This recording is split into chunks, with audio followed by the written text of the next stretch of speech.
لا حول ولا قوة إلا بالله العلي العظيم. أعوذ بالله السميع العليم من الشيطان اللعين الرجيم. بسم الله الرحمن الرحيم. الحمد لله الواحد الأحد الفرد الصمد الذي لم يلد ولم يولد ولم يكن له كفوا أحد.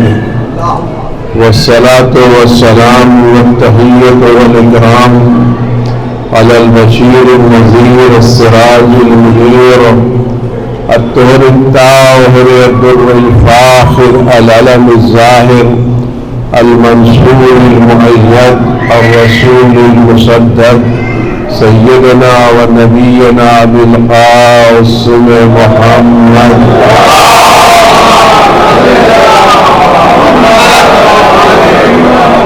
وعلى آله الطيبين الطاهرين المعصومين المظلومين الذين أذهب الله عنهم الرجس وطهرهم تطهيرا.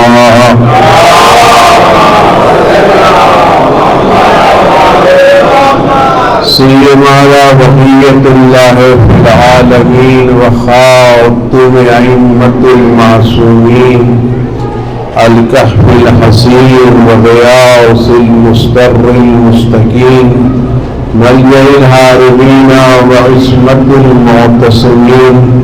أرواحنا وأرواح العالمين لتراء بمقدمه فدا عجل الله تعالى فرجه الشريف. واللعنة الدائمة الباقية على أعدائهم وقتلتهم وغاصب روحهم والشاكين فيهم والمنحرفين عنهم أجمعين. أما بعد فقال رسول الله صلى الله عليه وآله وسلم من مات ولم يعرف إمام زمانه مات ميتة جاهلية. صحابہ محمد.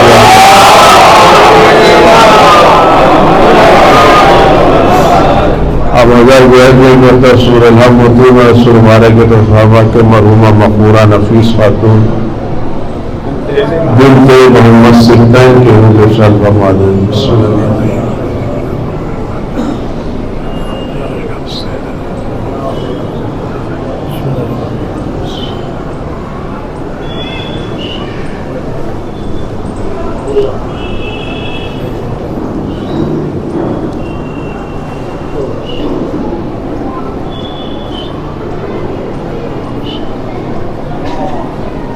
خداوند عزیز و متعال ہمارے امام وقت حضرت حجت ابن الحسن العسکری صلوات اللہ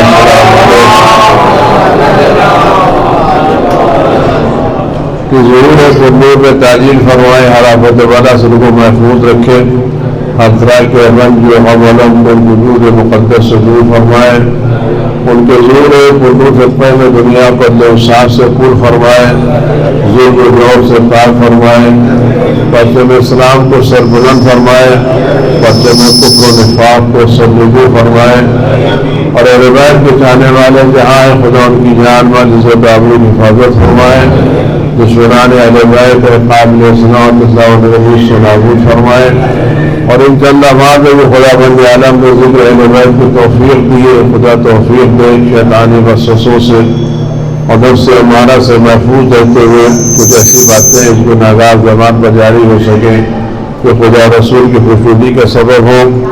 اور ہماری اور آپ کی بہتری سب کو اپنے امام کی سلامتی کی دعا کرتے ہیں اور انہیں سے بہترین توفیقات کی درخواست کرتے ہیں. اعوذ باللہ السمیع العلیم من الشیطان الرجیم. بسم اللہ الرحمن الرحیم. اللہم صل ولیک الحجۃ ابن الحسن وآبائہ فی هذه الساعة وفی کل ساعة ولیا وحافظا وقائدا وناصرا ودلیلا ومعینا حتى تسكنه أرضك طوعا وتمتعه فيها طويلا.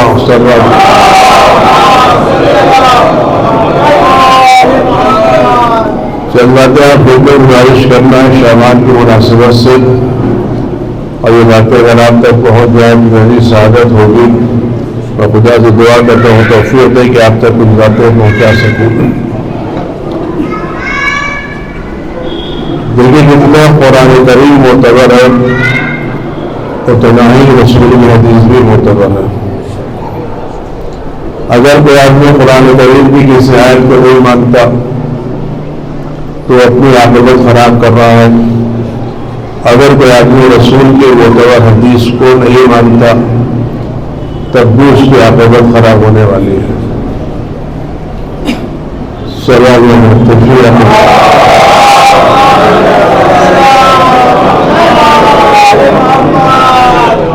آپ آ جائے گا کہ بیلنس برابر ہو جائے گا. ان کا بیلنس نہیں برابر. سلوات محمد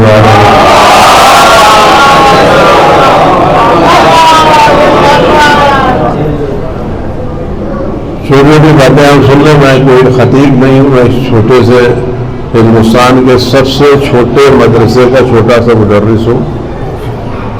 اگر آپ مجھے کوئی بڑا خطیب سمجھ کے سن لیں گے تو آپ کو مایوسی ہوگی کہ آپ کسی بڑی دکان میں جا کو پھیکا پکوان ملے تو آپ اس اعتبار سے نہ سنیے گا. دیکھیے ہم نے ایک شخص ہوا ہے جو یہ چاہتا ہے کہ مرنے کے بعد ہم جنت میں جائیں. کوئی بھی مسلمان اس بات کی تمنا نہیں رکھتا کہ مرنے کے بعد وہ جنت میں نہ جائے، بلکہ ہر آدمی یہ چاہتا ہے جنت مرنے کے بعد وہ جنت میں جائے اور اس کو جنت میں اچھی جگہ اور اچھا مقام ملے. ہم بھی یہاں جتنے یہاں بیٹھے ہیں ان سب کی تمنا یہ ہے کہ ہم کبھی دنیا سے جائیں تو ہماری منزلیں آسان ہو اور ہمارا ٹھکانہ جنت ہو. اور جنت وہ چیز ہے جس میں کوئی آدمی کا انداز نہیں کر سکتا. یہ دنیا وہ ہے جو تکلیفوں میں بھری ہوئی ہے. یہ نعمتیں بھی تکلیفوں کے بعد ملتی ہیں، آسانیاں بھی پریشانیوں کے بعد ملتی ہیں. آپ نے اگر ایک لقمہ روٹی کھانا چاہیں تو بھی آپ کو آسانی سے نہیں ملتی، آپ کے گھر میں لا کے نہیں ملتی. لیکن جنت میں آپ کو سب چیز بغیر کسی محنت بغیر کسی مشقت کے ملے گی. نہ آپ کو کام کرنا پڑے گا، نہ دکان جانا پڑے گا، نہ کاروبار کرنا پڑے گا. آپ اپنے گھر میں بیٹھے رہیں گے اور جو چاہیں گے وہ آپ کو فری میں مل جائے گا. اور اس کے بعد یہ فری میں ملے گا، اس کا کوئی سائڈ افیکٹ کوئی نہیں ہوگا. جنت میں کوئی بیماری، کوئی درد، کوئی علاج کچھ بھی نہیں ہوگا. آسانیاں ہوگی، نماز روزے بھی نہیں ہوں گے. ساری ذمہ داریاں دنیا میں ختم. وہاں جائیے، رہیے، کھائیے، پیجیے، پورے ہندوؤں کے ساتھ زندگی گزاریے، غریبان ہم ان سے خدمت دیجیے.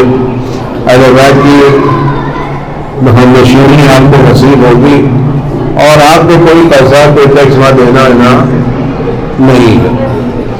آپ جو چاہیں گے آپ کے گھر میں آپ کے خواہش کے مطابق مل جائے گا. جو چاہیں گے آپ جو بھی چاہیں گے وہ آپ کے خواہش کے مطابق مل جائے گا. کوئی کسی طرح کی بیماری، کسی طرح کا مرض، کسی طرح کا درد، کوئی بھی بات نہیں ہوگی. سب چیز آپ کو فری میں ملے گی.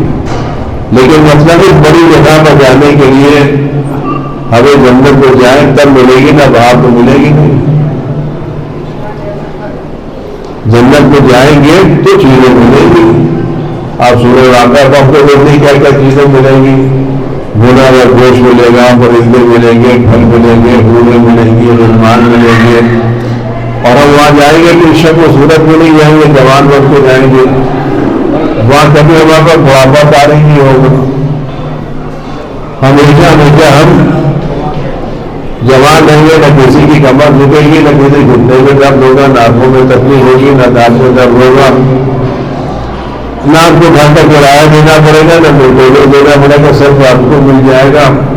عمدہ قسم کے گھر ہوں گے، سونے کی چاندی کی دیواریں ہوں گی، یاقوت کے عقیق کی دیواریں ہوں گی، چھت ہوں گے، سونے کے اور چاندی کے دروازے ہوں گے، عمدہ قسم کا تخت بچھا ہوگا، اس پر عمدہ قسم کے فرش لگے ہوں گے، گاؤں تکیہ لگا ہوگا، پر بیٹھے ہوں گے، اور مہمان حسین و خوبصورت بہترین قسم کے نوکر کمر عمدہ قسم کے سونے کے پکشے لگائے ہوئے آپ کی خدمت میں حاضر ہوں گے، اور آپ اس میں ہمیشہ رہیں گے۔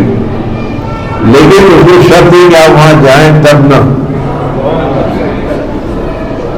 وہ چیزیں باہر نہیں ملیں گی۔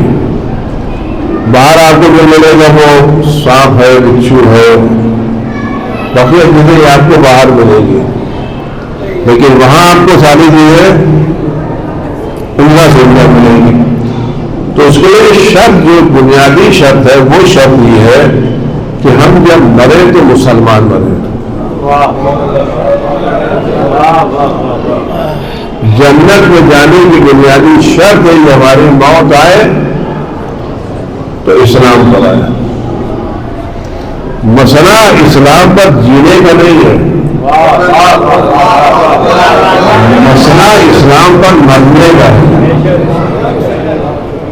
پیغمبر حدیث کے من مات، جو مر جائے اور اپنے امام وقت کو نہ پہچانے اس کی موت جاہلیت کی ہے۔ تو اصل میں جو مرنا ہے وہ محترم ہے کہ ہم کس دین کو مرے، کس عقیدے کو مرے، کس نیت کو مرے، یہ ہمیں اہمیت دینا ہے، اور اس کے لیے ہمیں زندگی بھر اہتمام کرنا ہے۔ ہم کو نہیں معلوم ہماری موت کب آئے گی، نہ جانے کس گلی میں زندگی کی شام ہو جائے، تو ہم دنیا سے چلے گئے، جو ہمارے جانے کا وقت معین نہیں ہے، تو ہمیں ہمیشہ مرنے کے لیے تیار رہنا چاہیے، اور اس مسلمان مرنے کے لیے ہمیں اپنے عقائد کو سنبھال کے رکھنا چاہیے۔ عقائد کا مسئلہ اس لیے اہم ہے عزیزان گرامی کہ نمازیں، روزے، حج، زکوٰۃ ان میں کسی کی بھی چھوٹ نہیں ہے۔ ایک وقت کی نماز آپ کو چھوٹنے کی اجازت نہیں دی ہے، لیکن خدا نخواستہ بدبختی سے، غفلت سے کسی بنا پر نماز چھوٹ جائے تو بچے اس کو ادا کر سکتے ہیں، روزے ادا کروا سکتے ہیں، نماز ادا کروا سکتے ہیں، حج کروا سکتے ہیں، لیکن اگر ہمارا عقیدہ غلط ہوا تو ہماری نسل بھی ہمارے عقیدے کو صحیح نہیں کرا سکتی۔ نمازوں کی قضا ہو سکتی ہے لیکن عقیدے کی اصلاح نہیں ہو سکتی، اور عقیدے کا مسئلہ یہ ہے کہ عقیدہ وہ نہیں جو ہم جانیں، عقیدہ وہ جو اہل بیت بتائیں۔ اور میں آج کے نوجوانوں کو چھوٹی سی بات عرض کر کے بات آگے بڑھاؤں۔ آج کے زمانے میں آپ نے ویب سائٹیں دیکھی ہوں گی، ان ویب سائٹ کو کھولنے کے پاسورڈ ہوتے ہیں، جب تک آپ کا پاسورڈ 100% کریکٹ نہیں ہوگا اس وقت تک سائٹ نہیں کھلے گی۔ اسمال کیپٹل ڈاٹ اسپیس جیسا ہے اگر ویسا ہے تو سائٹ کھلے گی۔ آپ ہم اور آپ اپنی طرف سے کتنا ہی اچھا پاسورڈ کیوں نہ بنا لیں، کھلنے والا نہیں ہے۔ سائٹ اسی وقت کھلے گی جب ہمارا پاسورڈ ویسا ہوگا جیسا بنانے والے نے بنایا ہے۔ تو جنت کے جانے کا پاسورڈ اہل بیت کی ولایت اور محبت ہے۔ اگر یہ پاسورڈ صحیح ہے تو ہم جائیں گے، اور یہ پاسورڈ شروع ہوتا علی سے ختم ہوتا ہے مہدی پر۔ صلی محمد علیہ محمد۔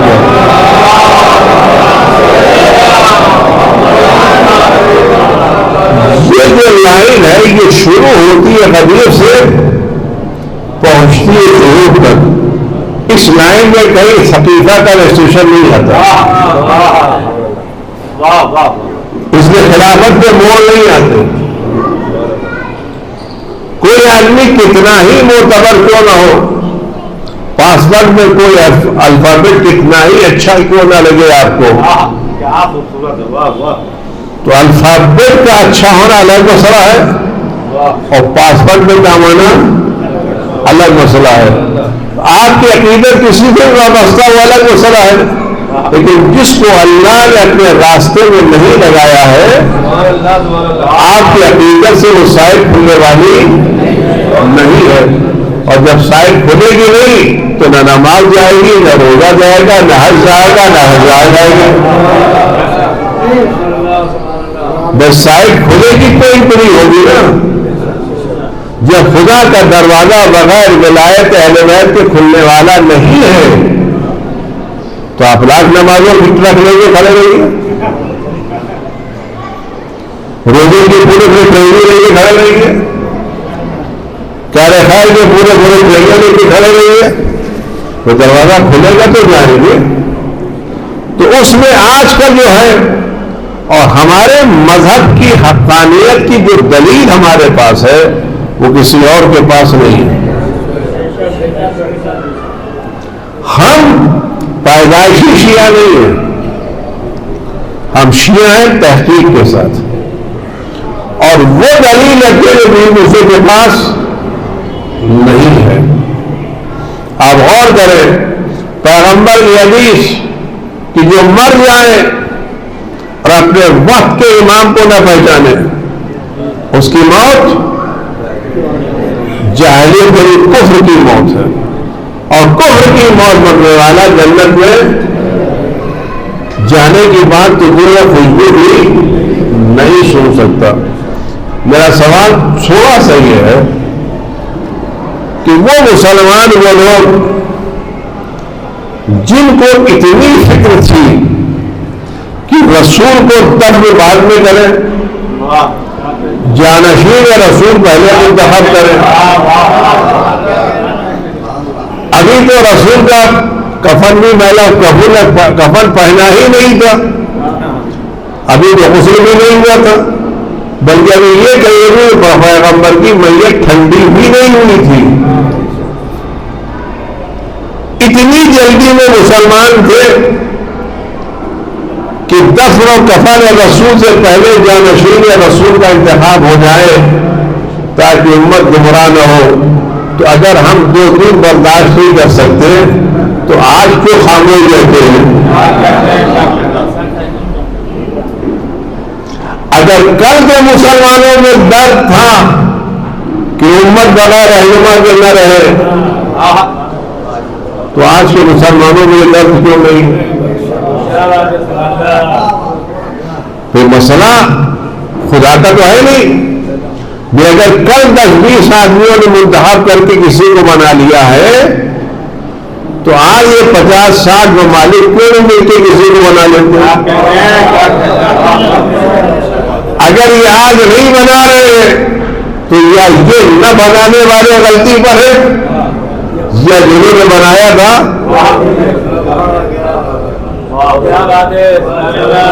اگر کل بنانے والے صحیح راستے پر تھے تو آج جو خاموش بیٹھے ہیں وہ غلط راستے پر. اور اگر آج والے یہ محسوس کر رہے کہ ہم بنانے کی طاقت نہیں رکھتے تو کل جنہوں نے بنایا جنہوں نے استعمال کیا تھا غلطی بھی نہیں کی. اور یہی مسئلہ ہوتا ہے کہ کسی چیز کے غلط ثابت ہونے کے لیے تھوڑا صبر کرنا پڑتا ہے. جب راستے الگ ہوتے ہیں, اسٹیشن پہ ٹرین لگتی ہے تو شروع میں نہیں پتا چلتا ٹرین الگ چلی گئی. جب 2-4 گھنٹے چل لگتی تب پتا چلتا ہے کہ گاڑی بدل گئی ہے. تو رسول کے بعد بھی پتا چلے گا گاڑی کہاں گئی. ذرا خلافت کی ٹرین 2-4 سلسلے چلنے دیجیے تب پتا چلے گا کہاں منحرف ہو گئی ہے. اگر یہ منحرف نہ ہوتی تو اس کے اسٹیشن میں نہ مابی آتے, نہ عبد الملک آتے, نہ کوئی آتے. یہ اسٹیشن بتا رہا ہے ہمارا راستہ شروع سے امامت کا راستہ ہے. نہ ہم نے کل منتخب کیا تھا نہ آج منتخب. ہمارا کام کل تھا کہ اللہ نے جس کو بنایا ہم نے مان لیا. آج بھی اللہ نے اس کو رکھا ہم نے اس کو مان لیا. اب مسئلہ یہ ہے کہ لوگ مانتے کہ میں چھوٹی باری سلوا یہ محمد آل محمد کا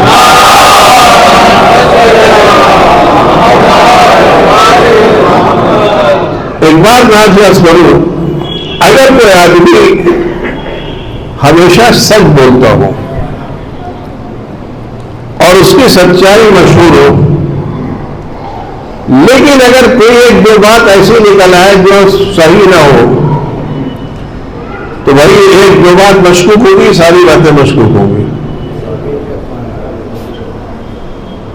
ایک آدمی ہمیشہ صحیح بات کرتا ہے لیکن اتفاق سے دو تین باتیں ایسی نکلی جو مطابق واقعہ نہیں تھی, تو اس کی ایک بات اگر مطابق واقعہ نہیں نکلی, دو باتیں مطابق واقعہ نکلی, تو خالی یہ دو باتیں مشکوک ہوں گی, ساری باتیں مشکوک ہوں گی, ساری مشکوک ہوں گی, سارا کام جائے گا نہیں جائے گا. اب آپ اور کریں. پیغمبر نے کیا فرمایا کہ میں تمہارے درمیان, حدیث یاد ہے آپ کو نا, کہ دو کراکت چیزیں چھوڑے جاتا ہوں, ایک قرآن اور ایک اہل بیت.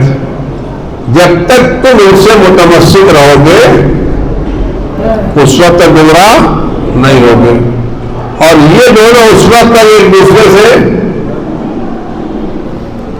حدیث مکمل کیجیے نا, یہ لوگ اس وقت تک ایک دوسرے جدا نہیں ہوئے جب تک حوض کوثر پر مجھ سے ملاقات نہ کریں. میں تفصیل میں نہیں جانا چاہتا.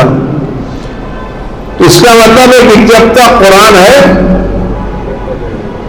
اس وقت تک اہل بیت ہے.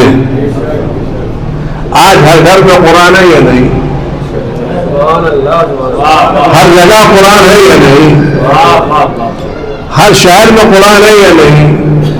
تو اگر ہر جگہ قرآن ہے اور پیغمبر فرمائے دونوں جدا نہیں ہوئے تو قرآن کے ساتھ کوئی اہل بیت بھی ہونا چاہیے, نہیں ہونا چاہیے. اور اس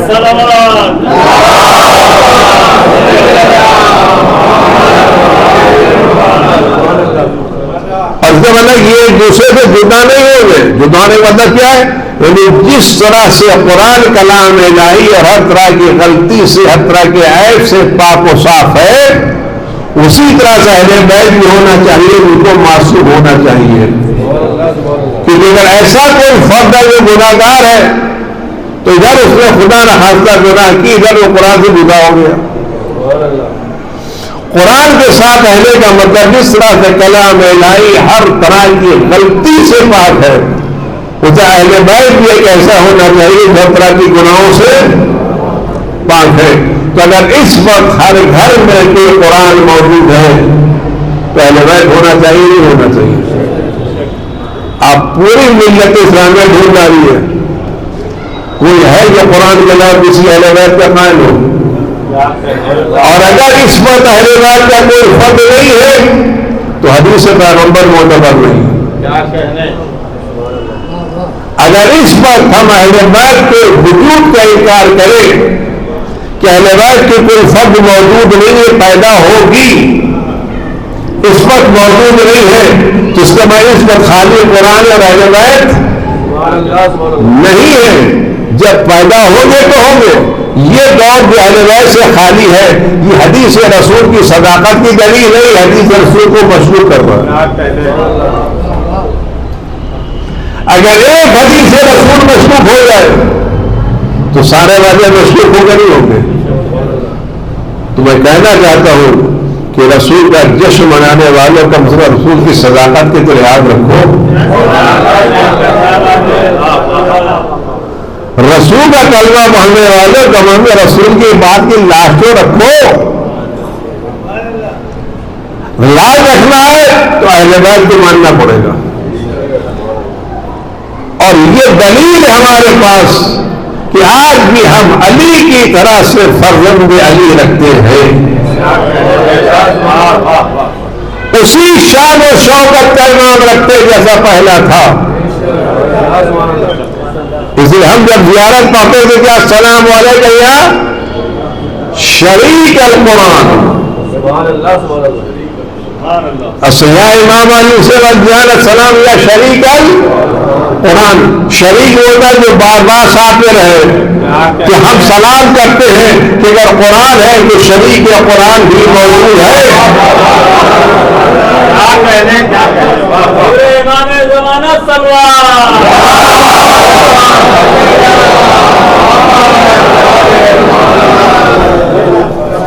السلام علیکم یا شریک القرآن۔ شریک یعنی 100% شریک ہے، بائے بسم اللہ سے لے کے والناس کے سین تک یہ شریک قرآن موجود ہے، ہمارے درمیان موجود ہے۔ اور جب یہ شریک قرآن موجود ہے تو ہم دونوں ہاتھ تھامے ہوئے نہیں ہیں۔ پیغمبر کا جملہ کیا ہے؟ ما ان تمسکتم بہما، جب تک تم ان سے متمسک رہو گے، پیغمبر جب ان سے چاہو گے، ان سے محبت کرو گے، ان سے عشق کرو گے، نہیں، پیغمبر نے لفظ محبت استعمال نہیں کیا، لفظ عقیدت استعمال نہیں کیا، استعمال کیا کیا؟ لفظ تمسک۔ تمسک کیسے کہتے ہیں؟ اگر آپ ایک رسی کو پکڑے ہوئے تو جب تک رسی آپ کے ہاتھ میں آپ متمسک ہے، رسی آپ کے ہاتھ سے چھوٹ گئی تو آپ متمسک نہیں ہیں۔ کہیں بھی رسی چھوٹ گئی تو متمسک، جب تک پوری طرح سے رسی آپ کے ہاتھ میں آپ متمسک ہیں، اگر رسی چھوٹ گئی تو آپ متمسک نہیں ہے۔ آپ غور کریں وہ کون ہے جو ہر جگہ متمسک ہے؟ ہم توحید ہم نے اہل بیت سے لی، نبوت ہم نے اہل بیت سے لی، نماز اہل بیت سے لی، قرآن اہل بیت سے لیا، روزہ اہل بیت سے لیا۔ جب ہم اہل بیت سے لے رہے تو متمسک ہیں، وہ ہیں کہ نماز کسی اور سے لے رہے، توحید کسی اور سے لے رہے۔ اور جب آپ متمسک ہی نہیں ہے تو پیغمبر نے کیا فرمایا کہ جب تک متمسک رہو گے گمراہ نہیں ہوگے۔ اگر کسی نے تمسک چھوڑ دیا تو پیغمبر نے گمراہ ہونے کا مہر لگا دی۔ اب آپ سب بتائیں کس کی نماز اہل بیت کے مطابق ہے؟ کس کا روزہ اہل بیت کے مطابق ہے؟ اہل بیت کہتے ہیں بغیر علم کے بعد مکمل سورہ پڑھے بغیر نماز نہیں ہو سکتی۔ آپ دو آیتیں پڑھو گے، آپ بغیر بسم اللہ کے پڑھو گے، پیغمبر اہل بیت کہتے ہیں بسم اللہ کے بغیر کوئی سورہ مکمل نہیں، آپ نے بسم اللہ چھوڑ دی۔ تو جب آپ کی ابتدا ہی غلط ہو گئی ہے تو انتہا تو خود بہت غلط ہو گئی۔ اور پیغمبر کی حدیث ہے کہ ہر وہ کام جو بغیر بسم اللہ کے شروع کیا جائے وہ ابتر ہوتا ہے۔ قرآن کی حدیث ہے، پیغمبر کی حدیث ہے، ہر وہ کام جو بسم اللہ کے بغیر شروع کیا جائے وہ ابتر ہے۔ تو ظاہر بات ہے جن کی نمازوں میں بسم اللہ نہیں ہے آپ کتنی خراب کے ساتھ بول ڈالی ہے، کتنا کام کر ڈالی ہے۔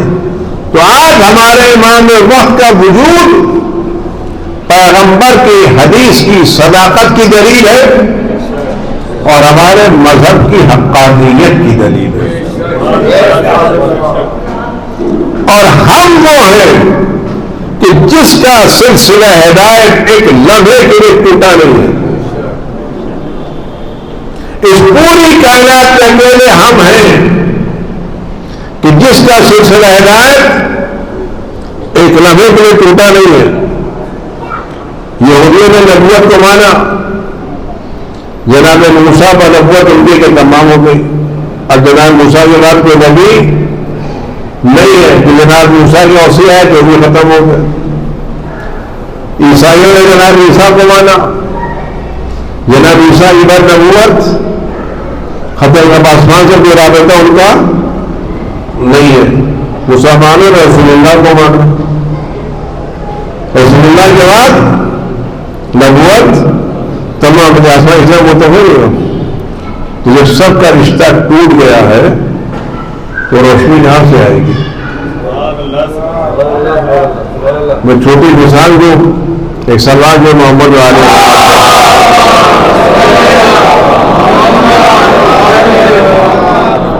ہم نے اپنے گھر میں بہت سی روشنیاں لگا رکھی, لائٹیں لگا رکھی ہیں, لیکن لائٹ کب جلے گی؟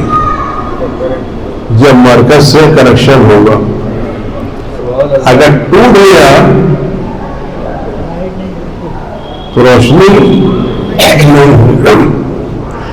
ایک آدمی غریب نہیں جا رہا جس کے گھر میں اچھی لائٹ نہیں ہے, ایک چھوٹا سا بلب جل رہا ہے, لیکن کنیکشن مرکز اس کا رابطہ ہے, تو چھوٹا سا بلب ہوگا, جلے گا نا. یہ جلنا بتا رہا ہے کہ اس کا رابطہ مرکز سے برقرار ہے. اب جب لوگوں نے رسول اللہ کے بعد اللہ کی ہدایت سے راستہ توڑ لیا تو سوائے جلالت تو تاریکی کچھ ہے ہی نہیں. اگر راستہ نہ, اگر رشتہ نہ توڑا ہوتا تو یزید جیسے کالے کو نہ بنتے. یہ ہدایت کی تاریکی تھی جو دوسروں کو مان رہے ہیں. چونکہ ہمارا رشتہ نبوت سے جڑا رہا اور آج تک ہم نے پیش نماز بھی غیر حاضری نہیں مانا. سزا جو محمد علیہ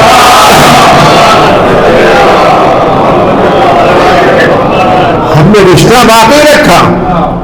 نبوت کے بعد یہ رشتہ امامت کی شکل میں ہے, اور ہر ایک کے بعد دوسرا معصوم آیا. ہم نے امامت میں عصمت کو شرط رکھا, پیش نمازی میں عدالت کو شرط رکھا. ہم نہ ہر ایک کو امام ماننے کے لیے تیار ہے, نہ ہر ایک کے پیچھے نماز پڑھنے کے لیے تیار ہے. وجہ یہ ہے کیونکہ ہمارے کارخانے میں مال ہے, لہٰذا ہم سمجھوتا کرنے کے لیے تیار نہیں ہیں. ہم رکھتے ہیں مال, چیزیں رکھتے تو سمجھوتا کیوں کریں؟ اب جن کے یہاں زمینیں خشک ہو گئی ہیں, عورتیں باندھ ہو گئی ہیں, اب ان کو سمجھوتا کرنے کے لیے ہمارے کا سلسلہ جاری ہے. تو آج ہم ایک امام وقت کی زیر نگرانی زندگی گزار رہے ہیں. اپنے سر پر باپ رکھتے ہیں, سرفرست سرور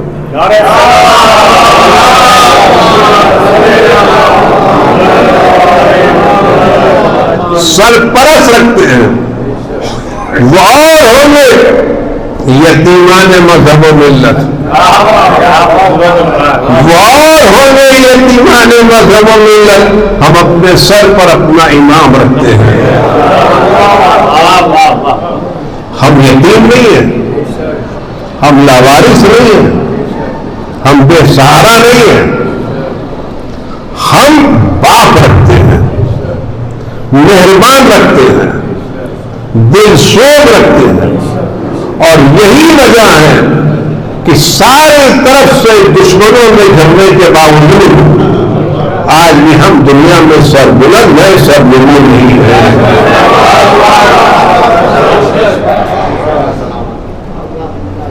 آج ساری دنیا کی حکومتوں کو آپ دیکھ لیجیے, ہمارے سر کاٹے گئے, ہمارے گھر جلائے گئے, لیکن ہماری عزتوں میں کمی نہیں آئی. آج بھی اس ملک کا ماحول دیکھ لیجیے, آپ دشمنیاں دیکھ لیجیے, اور اہل بیت کے چاہنے والوں کی سربلندیاں دیکھ لیجیے. اگر کوئی باپ ہے تو آج تک ہم پر دہشت گردی کے الزام نہیں لگا, ہم پر فساد کا الزام نہیں لگا, ہم کو الٹی چیزوں کا الزام نہیں لگا. یہ کون ہے جن کو الزامات سے بچا رہا ہے؟ کون ہے جن کو تہمتوں سے بچا رہا ہے؟ نہ ہمارے پیچھے کوئی ملک ہے, نہ مملکت ہے, نہ پیسہ ہے, نہ چادر ہے, نہ کچھ بھی نہیں ہے, نہ ووٹ ہے, نہ ووٹ کچھ بھی ہمارے پاس نہیں ہے, نہ ہمارا کوئی سیاسی رہنما ہے. نہ ہمارا کوئی وزیر ہے، نہ وزیر ہے، نہ سیاسی رہنما ہے، نہ ایم ایل اے، نہ ایم پی۔ اگر کوئی ہو اپنا ہو بھی جاتا ہے تو اپنا کم ہوتا ہے، پارٹی کا زیادہ ہوتا ہے۔ نہ ایم ایل اے، نہ ایم پی، نہ وزیر، نہ وزیر، نہ صدر، نہ بادشاہ، کچھ بھی نہیں، نہ ملک، نہ مملکت، کچھ بھی نہیں، پھر بھی عزت کے ساتھ ہے نہیں ہے۔ یہ کون عزت دے رہا ہے؟ کوئی باپ ہے کہ اپنے فرزندوں کو ذلیل نہیں دیکھنا چاہتا، کوئی مہربان ہے کہ اپنے چاہنے والوں کو عزیز دیکھنا چاہتا ہے۔ جملہ کر رہا ہوں اللہ ہے، وہ ہمارا باپ غیبت میں ہے، غفلت میں نہیں ہے۔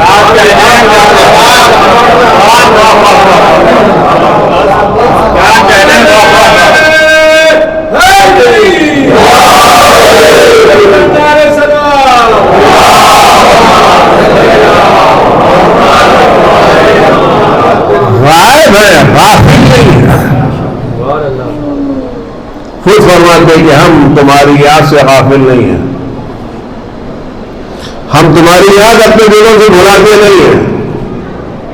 اِنَّا غَيْرَ مُحْمِدِينَ لِمُرَاعَاتِكُمْ وَلَا نَاسِينَ لِذِكْرِكُمْ، ہم تمہاری حفاظت میں کوتاہی نہیں کرتے، تمہاری یاد کو اپنے دلوں سے بھلاتے نہیں ہیں۔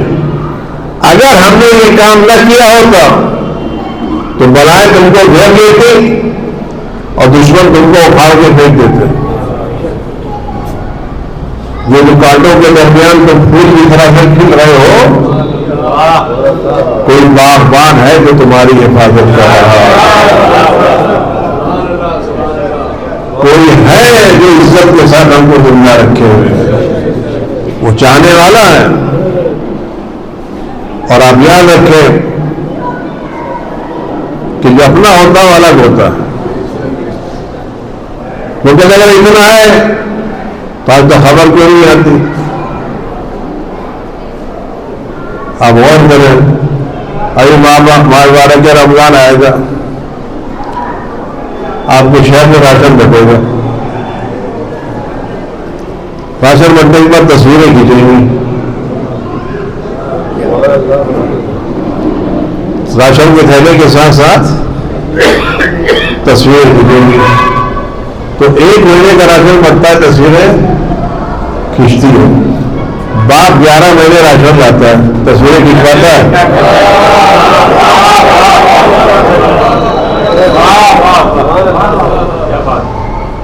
یہ آرگنائزیشن ایک مہینے راشن دیتی، تصویر کھینچواتی ہے۔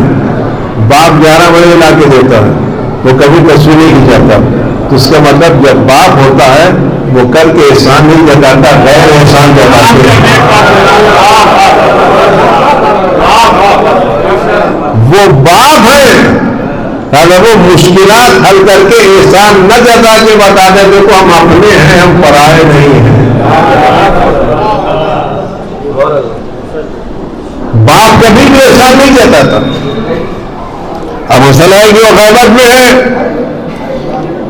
تو ہم ان سے استفادہ کیسے کریں؟ یہ مسئلہ کوئی بہت مشکل مسئلہ نہیں ہے، بہت آسان مسئلہ ہے۔ ہم جس امام کی امامت کے قائل ہیں اور اس سے پہلے جو امام تھے وہ ایک شہر کے امام تھے، یہ ساری دنیا کے، جنہوں نے معصومین ظاہر تھے، امام جعفر صادق علیہ السلام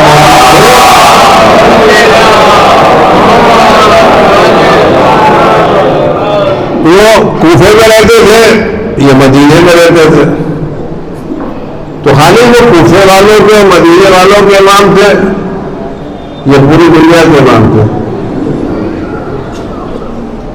ساری دنیا والے ان سے فائدہ اٹھاتے تھے، خالی مکے والے۔ آپ بتائیں نا، تو جس وقت وہ مدینے میں تھے مکے والوں کے امام تھے نہیں تھے، کوفے والوں کے امام تھے نہیں تھے، عراق والوں کے امام تھے نہیں تھے، تو جس وقت وہ مدینے میں تھے مکے والوں میں غائب تھے یا نہیں تھے؟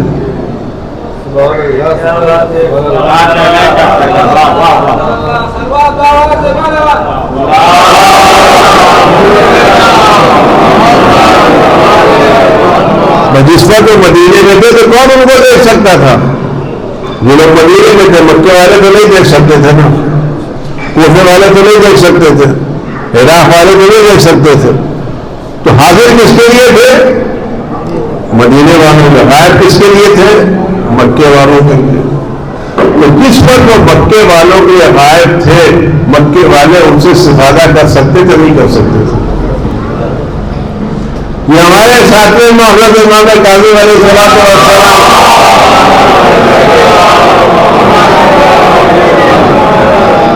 جس وقت ہارون کے قائد پہ تھے، لوگوں کے امام تھے یا نہیں تھے؟ مشکلات حل کرتے کہ نہیں کرتے تھے؟ یا کہا کرتے جب بھی قید خانے میں جب نکلیں گے تو بات کرنا. وہ قید خانے میں رہ کر کے ساری دنیا کے مسائل حل کرتے تھے نہیں کرتے تھے؟ تو جس طرح سے کل وہ قید خانے میں رہ کر کے دنیا کے مسائل حل کرتے تھے، اسی طرح سے آج ہمارا امام غیبت میں رہ کر کے دنیا کے مسائل حل کر رہا ہے.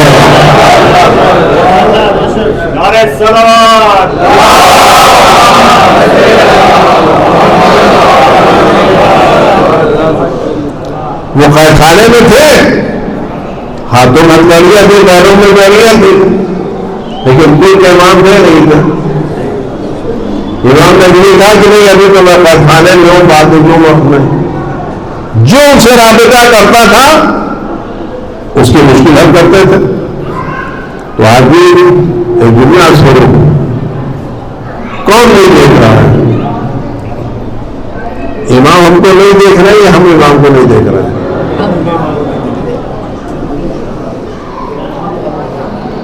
کون نہیں دیکھ رہا؟ ہم نہیں دیکھ رہے. تو غیبت ہماری طرف سے ان کی طرف سے نہیں ہے.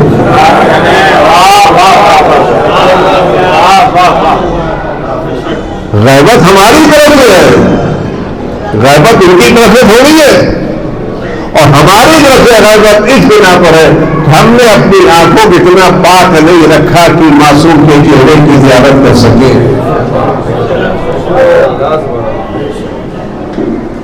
ہم نے اپنے کو غیبت میں رکھا ہے. ہماری آنکھیں اتنی پاک نہیں ہیں، ہماری زبانیں ایسی پاک نہیں ہیں. امام سے گفتگو کرنی پاکیزہ زبان چاہیے. آپ کسی مہمان کے سامنے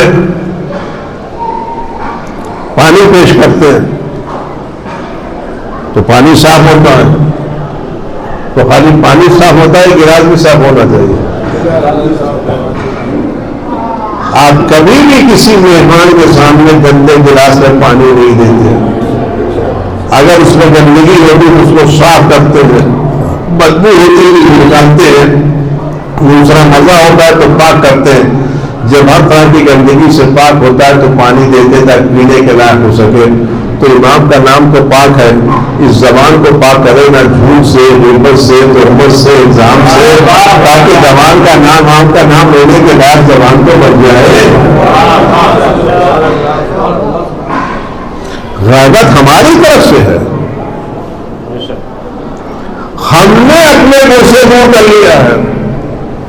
اور اس دور کرنے کی ایک مثال یہ ہے کہ صبح ہوتی، شام ہوتی، شام ہوتی، صبح ہوتی ہے، ہم کبھی ان کو یاد بھی نہیں کرتے کہ ماں ہے یا نہیں ہے. ہم کبھی ان کی کمی محسوس بھی نہیں کرتے. ہم کبھی ان کے گھر میں روتے بھی نہیں ہیں. تو کوتاہی کس کی ہے؟ ہم بلائیں تو صحیح، ہم یاد تو کریں. اگر ہم یاد کریں تو آئیں گے، اور نہیں یاد کریں گے. میں مثال کئی یاد دے چکا ہوں، یہاں ملنے کے بعد بات تمام کو دے دیں. آپ اپنے گھروں میں منظر دیکھا ہوگا، گھر میں چھوٹا بچہ ہے اور ماں اس کو بازار میں لے جا سکتی، اس کو دودھ پلا کر کے کھلا دیتی ہے اور سوچتی کہ بچہ 2-3 گھنٹہ سوئے گا، میں اپنے سارے کام کر کے چلی جاؤں گی. ماں بچے کو سلا کر کے دودھ پلا کر کے چلی جاتی ہے. اپنا کام کرنے لگتی ہے.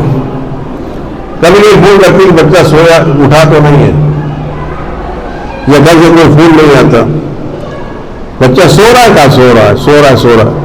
جب تک بچہ سوتا رہتا ہے اپنا کام وہ کرتی رہتی ہے.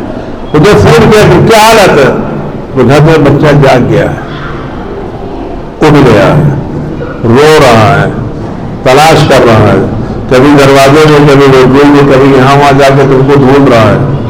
جب ماں تک بچے کی یہ بے چینی پہنچتی ہے تو کام پورا کر کے آتی ہے یا آگے واپس آتی ہے؟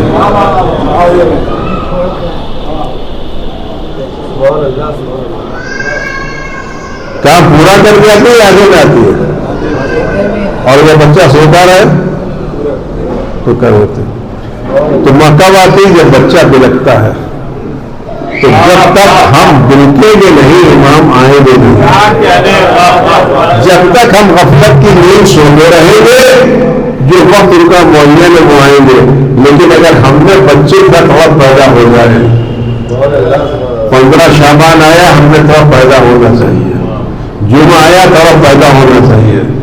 اگر ہم ان کے خلاف میں تڑپنے لگے اور واقعی ان کی کمی محسوس کرنے لگے اور کبھی آگے دل سے سوچیں کہ آنکھیں سب کو دیکھ رہی ہیں, نہیں دیکھ پاتی تو امام کو, یہ کان سب کی آوازیں سن رہا ہے, نئی آواز آتی تو امام کی, یہ زبان سب سے باتیں کر رہی ہے, نہیں بات کر پاتی تھی امام سے, ہم سب سے مصافحہ کر رہے ہیں, نہیں کر پاتے تھے امام سے. اگر یہ طلب پیدا ہو جائے اور آنکھوں میں فراق امام کے آنسو آئے اور زبان ان سے گفتگو کرنے توقع تو ہماری طلب بڑھے گی. خدا سے کہیں گے پروردگار میرے چاہنے والے تڑپ رہے ہیں, میرے جاننے والے رو رہے ہیں, اور مجھے اجازت دے دے مجھے جانے کی. لیکن اگر وہ جانے کی اجازت مانگے, خدا نے کہاں جانا چاہتے ہو؟ دیکھو وہ تمہارا یاد کرنے والا بھی ہے, کوئی تمہیں پوچھنے والا بھی ہے, کوئی تمہارا نام لینے والا بھی ہے. کیا تم دروازہ جا کے کھٹکھٹاؤ گے اور جب میں آ گیا ہوں تو جانا چاہیے, یا جہاں استعمال وہ تیار ہو وہاں جانا چاہیے؟ ہم اس ایمان کی زندگی میں یہ ہمارے درمیان ہے, ہمارے مسائل دیکھ رہے ہیں, ہمیں عزت دے رہے ہیں, ہمارا کام ہے ہم ان کے لیے دعا کریں. اور نگرانی اگر ہم کچھ نہیں کر سکتے تو کام تو کریں. اگر ہمیں کسی صاحب اقتدار سے ملنے کا وقت ملے, صاحب اقتدار سے, حاکم سے, بادشاہ سے ملنے کا وقت ملے اور 2 منٹ 5 منٹ کا وقت ملے, تو ہم کون سی بات کہیں گے؟ وہ بات جو 2 منٹ میں کہیں وہ زیادہ معتبر ہے, یہ ملاقات کرنے کے بعد باہر سے اپنے مطالبات کی فہرست بھیجے. معتبر کیا ہے؟ جب بادشاہ سے ملاقات ہو تو اس وقت اپنا مطالبہ رکھیں, یا اس کے دربار سے باہر نکل آئیں, اس کے نوکروں سے بھائی میں کہنے والا کا بھول گیا, یہ فہرست دیکھ لو. کون سی چیز زیادہ معتبر ہے؟ ملاقات کے بعد یا ملاقات کے دوران؟ ملاقات کے دوران, ملاقات کے بعد. نماز خدا سے ملاقات ہے یا نہیں؟ خدا کی بارگاہ میں حاضری ہے نہیں؟ اگر اس حاضری میں ہم قنوت کہ اللہم کن پڑھے تو اس کا مطلب ہم خدا سے کوئی چیز مانگ رہے ہیں, اور اگر نماز کے بعد پڑھیں تو اس کا مطلب یہ ہماری پہلی پسند نہیں, آخری پسند ہے.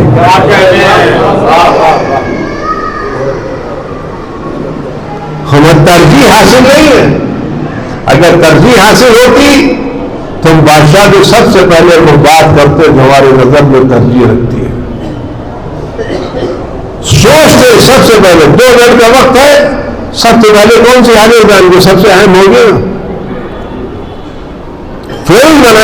میں نے 2 منٹ کا وقت کہہ کے چلے آنا ہے، تو وہ 2 منٹ میں جو بات پہلے کہیں گے وہ معتبر ہے، اور باہر آنے کے بعد فیری دینا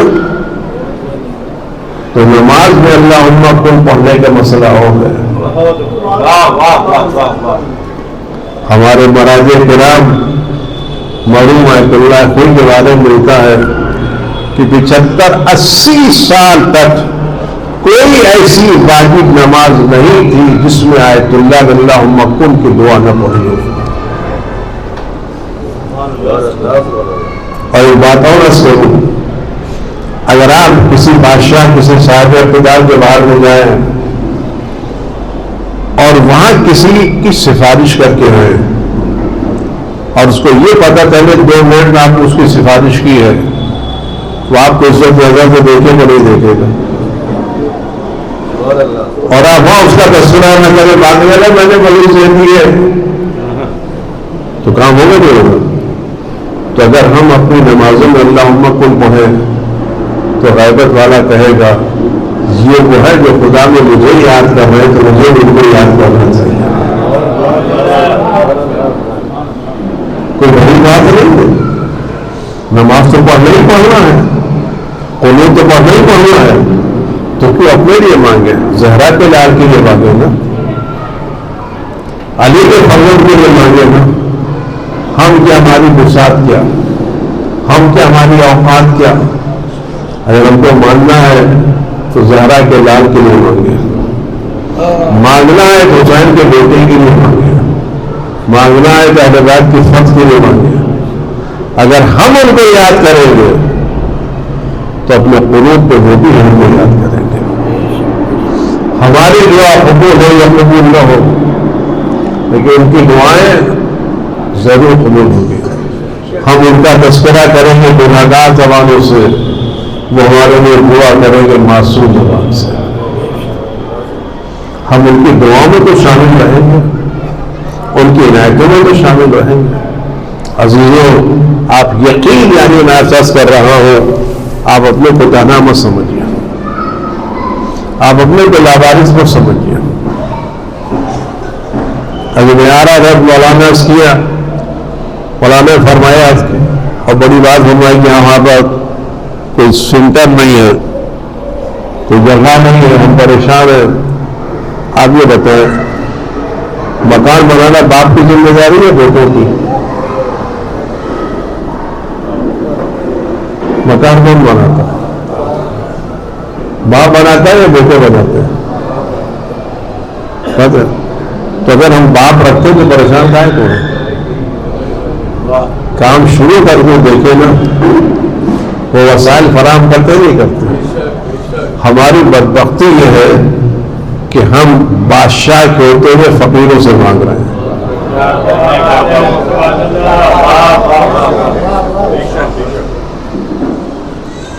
ہم مہربان ہوتے ہوئے ظالموں سے مانگ رہے ہیں۔ ہم اس سے بھی مانگ رہے ہیں جو پتھروں کو ہیرا بنانے کی طاقت رکھتا ہے، جو مٹی کو سونا بنا سکتا ہے، جو بغیر وسائل کے وسائل فراہم کر سکتا ہے۔ آپ اس سے مانگ کے دیکھتے تو صحیح، آپ اسے فریاد کر کے دیکھو تو صحیح، آپ اس کو بلا کے دیکھیں تو صحیح، وہ کام میں آتے نہیں آتے؟ آزمائیے نہیں، آپ کے باپ ہیں۔ ہماری ساری بدبختی ہم کے باپ سے دور ہو گئے، اپنے امام کو بلا بیٹھے ہیں۔ تو زیادہ وقت نہ لوں، کل ایک واقعہ بات کر کے جہاں کافی 1 گھنٹہ ہو گئے تھے کہتے ہیں نہیں معلوم اور کتنا وقت ہے میرے ساتھ۔ یہ تو کہ ایک آدمی مجلس پڑھنے گیا تو چاکلیٹ کھاتا تھا، تو چاکلیٹ ختم ہو جاتی تھی، تربیت ختم ہو جاتی تھی۔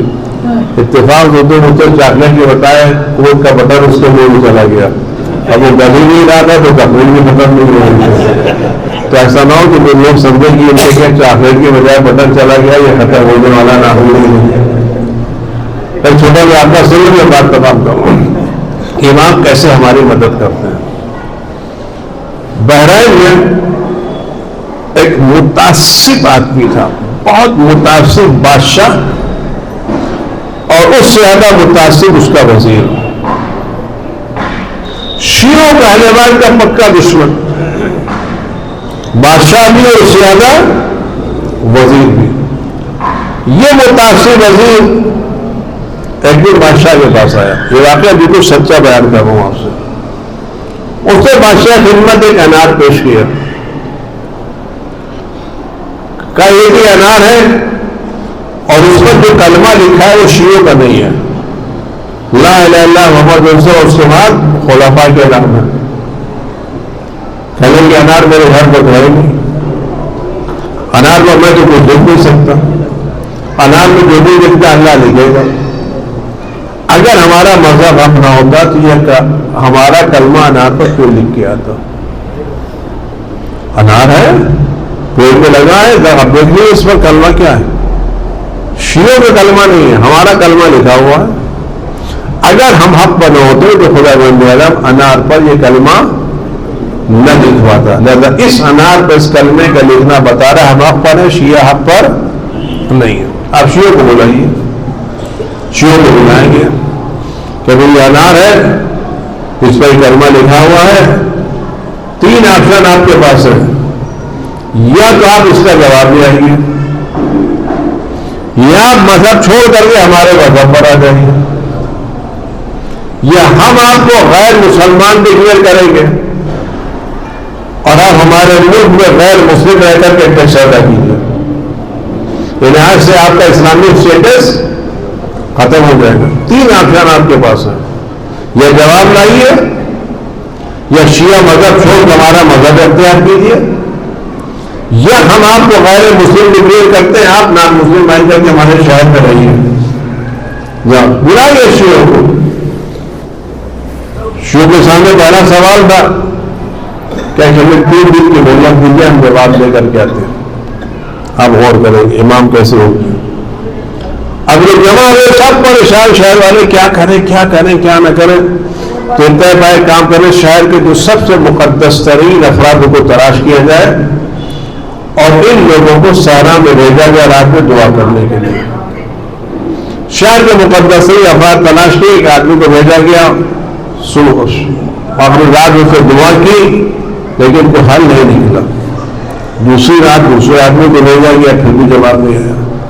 اب تیسری رات آ چکی ہے، چوتھے دن صبح سب کو جواب دینا ہے. پوری قوم پریشان ہے، ہوگا کیا، کیسے کریں گے، کیا کریں گے. جواب نہیں ملے تو ہم کو ایک آپشن ہے، دوسرا ہمارے پاس کام نہیں ہے. تو آخری رات علی کو بھیجا گیا. اب یہ جائے گا، رو رہے شہر والے بھی گروا رہا ہے، یہ بھی رو رہے گروا رہے، فریاد کر رہے ہیں. امام صاحب اتنے میں اس صحرا میں ایک شخص آیا. اس نے ان کے سینے ہاتھ سے کر میں ہاتھ رکھا. پوچھا آپ کون؟ کیا جس کو بلا رہے تھے تم؟ کہ تمہارے مسائل کیا بتاؤ. اس کی اگر آپ امام ہیں تو مجھے مسائل بیان کرنے کی ضرورت نہیں ہے، آپ کو سوال خود معلوم ہے. اور اگر آپ امام نہیں، مجھے ابھی سوال بیان کرنے کی ضرورت ہی نہیں ہے. اگر امام ہے تو آپ دل کی بات خود جانتے ہیں، مجھے بیان کرنے کی ضرورت نہیں ہے. تو کیا دیکھو تمہارا جواب یہ ہے، کل جب وقت آئے تو بادشاہ کے دربار میں جانا اور بادشاہ سے کہنا کہ اس سوال کا جواب ہم اسی گھر میں دیں گے جس گھر میں اس انار کا درخت ہے. دربار میں نہیں، جس پیڑ میں جس درخت میں یہ انار کھلا ہے ہم اسی جگہ اس کا جواب دیں گے. وزیر کسی بھی صورت میں گھر جانے پر تیار نہیں ہوگا. تو کسی بھی صورت میں سمجھوتا مت کرنا، ضد کرنا، ہم کو گھر ہی میں جانا ہے. لیکن ایک جزیات بیان کرنا ہے. وزیر نہیں کہیں گے گھر میں جاؤ، تم اس کے اصرار کا پیچھے مت ہٹنا، جمے رہنا، کہنا ہمیں اسی جگہ جواب دینا ہے جائیں. وزیر مجبور ہوگا بادشاہ کے ساتھ جانا اور جاتے وقت وزیر سے پہلے گھر میں داخل ہونا، فلاں کمرے میں جانا، اوپر پوٹے میں جانا، فلاں کمرے میں جانا. اس کمرے میں الماری ہے، اس میں کتابیں رکھی ہوئی ہیں، ان کتابوں کے پیچھے ایک سانچہ رکھا ہوا ہے، تو وہ سانچہ اٹھا کے لے آنا. دیکھیے دوسری آزمائش کر رہے ہیں. وزیر سے پہلے جانا، گھر میں فلاں طرف جانا، فلاں کمرے میں جانا، فلاں الماری ہے، الماری کی کتابیں اس کے پیچھے ایک سانچہ رکھا ہوا ہے، اس سانچے میں نکالنا اور بادشاہ کے سامنے کہنا کہ جب یہ پھول، جب یہ انار کلی تھا، اس پر اس وزیر نے اس پر یہ سانچہ لگایا تھا. اس سانچے کی بنا پر یہ کلمہ آیا ہے، اللہ نے اس کو نہیں بھیجا. اور اس کی دلیل ہے اگر یہ اللہ کا انار ہے تو اس کو توڑیں گے تو پانی نکلے گا، اور اگر یہ اللہ کا نہیں ہے تو اس کو توڑیں گے تو آگ نکلے گی، اور جب دھواں نکلے گا تو وزیر کا چہرہ سیاہ ہو جائے گا. جیسا امام نے کہا تھا واقعہ ویسا ہی ہوا. جملہ مجھے کہنا ہے. جب یہ ساری تفصیلات امام بیان کر چکے تو شخص نے پوچھا مولا آپ تیسرے دن کیوں آئے؟ ہم تو پہلے دن آپ کو بلا رہے تھے. تو مولا نے کیا کہا؟ 3 دن کی مہلت تم نے دی تھی، ہم نے نہیں.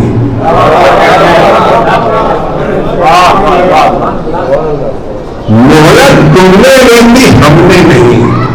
اس کا مطلب یہ ہے کہ اگر ہم اپنی ذمہ داری کو پورا کرتے ہوئے کسی کام کی ٹھان لیں تو غیبت والا مدد کرنے میں کوتاہی نہیں کرے. لیکن ٹھاننا ہمیں ہے، قدم ہمیں بڑھانا ہے، ہمت ہمیں کرنی ہے. آج تک آپ نے کسی باپ کو نہیں دیکھا ہوگا جو سوتے ہوئے بچے کو گودی میں دے. اسی بچے کو گودی میں لیا جاتا ہے جو ہمکتا ہے، جو تہوارے ہمکتا ہے اسی کو گودی میں لیا جاتا ہے. جو سوتا رہتا ہے اس کو ذرا ہمکنا شروع کر دیجیے، امام گودی میں لیتے ہی نہیں دیتے. آپ جنبش کر کے دیکھیے تو صحیح. یہ امام وقت باپ سے زیادہ مہربان ہے، ماں سے زیادہ رحمدل ہے، ہمارے درمیان ہے، ہمارے پاس ہے، ہمارا خیال رکھ رہے ہیں. کبھی سلام کر کے دیکھیں تو صحیح، کبھی ان کو یاد کر کے دیکھیں تو صحیح، ان کو بلا کے دیکھیں تو صحیح، ان کے غربت کو یاد کریں تو صحیح. اس بزرگ سے زیادہ غریب کون ہوگا؟ اس بزرگ سے زیادہ غریب کون ہوگا کہ جس میں گھر میں سب لوگ موجود ہوں اور کوئی اس بزرگ کو سلام کرنے نہ جائے.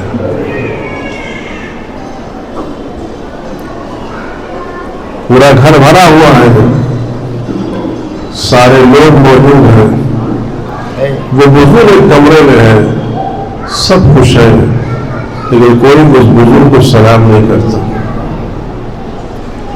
تو تکلیف ہوگی نہیں ہوگی؟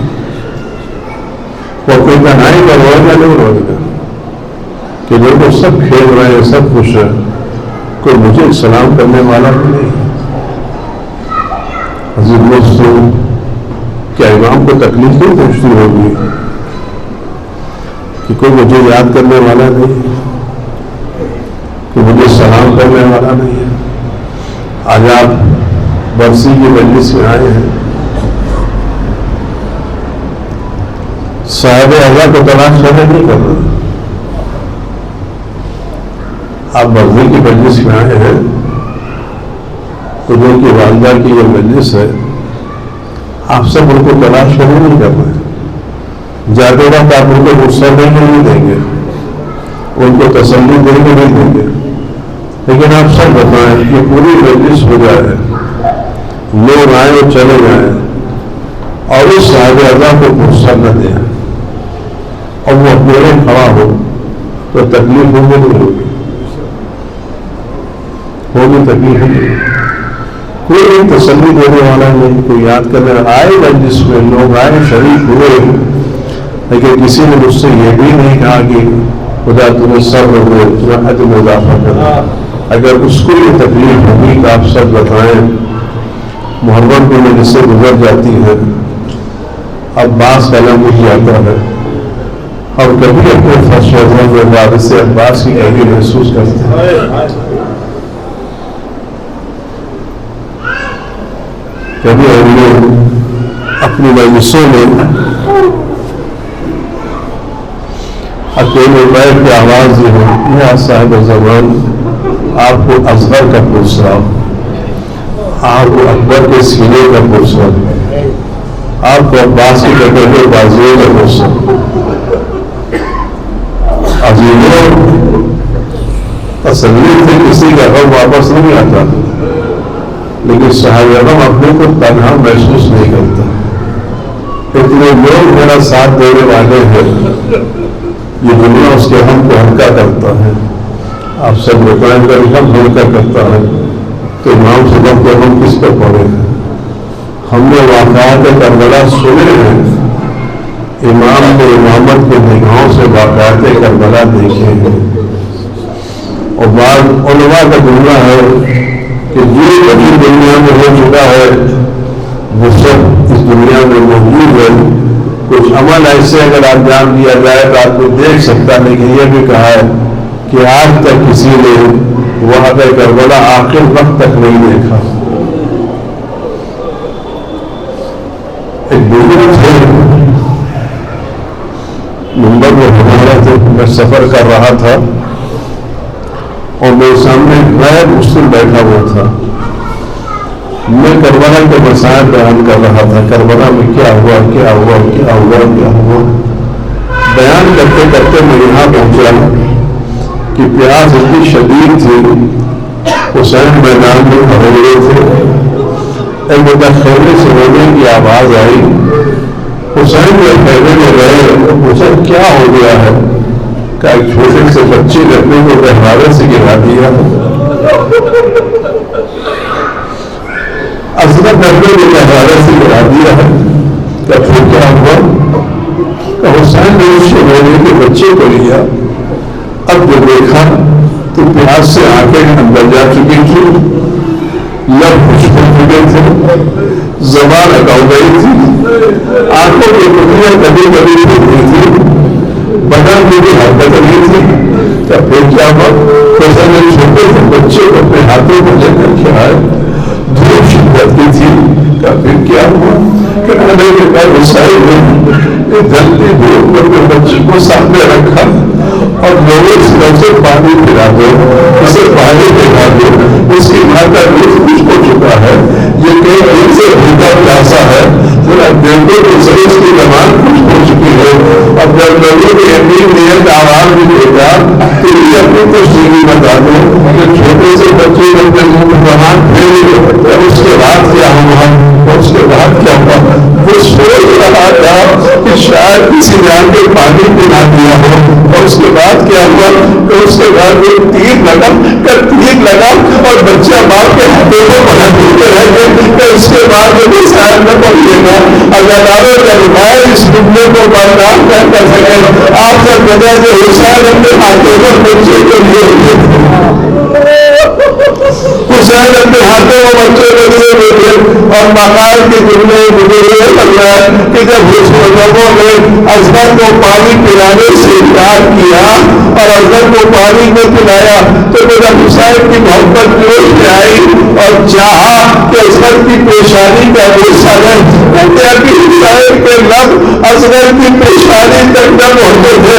ایک تیر آیا اور بچہ باپ کے ہاتھوں کو پلٹتے رہ گیا, بچہ باپ کے ہاتھوں کو پلٹتے رہ گیا. ایک تیر تھا, اگر تیر کا کام سوراخ کر دینا ہے, اسے کام کرنا نہیں ہے, لیکن تیر بھاگے کا تیر تھا. جملہ ایک بچہ کار سے باہر میں دینا ہو گیا, اور جب وہ ایسا تیر لگا کہ کار سے مجھے کاٹنے لگے. بچہ باپ کے ہاتھوں کو ملنے لگے. حسین نے خود بول لیا, جب خطرے میں چہرے کو ملے اور ایک جملہ میں نے بات کمال کرنے لگا تیرے گھر میں تیر لگا. تو میں نے کسی کو سنا ہے کہ جب مچھلی کو پانی سے نکالا جاتا ہے اور جب